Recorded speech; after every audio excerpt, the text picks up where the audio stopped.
to all. My name is Nishika Satwi. I am studying third class. Today I am tell about politics.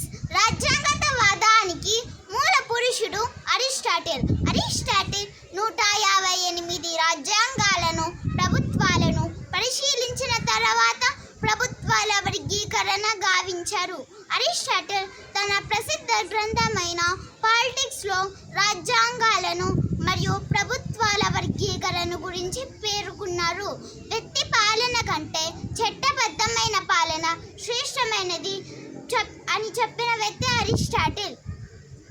Aristotle గురువు Plato తత్వవేత్తల పాలన సమర్థించారు. ఒక దేశ ప్రజల జీవన విధానాన్ని తెలియచేయు మౌలిక అంశం లేదా శాసనం రాజ్యాంగం అని చెప్పిన వ్యక్తే అరిస్టాటిల్.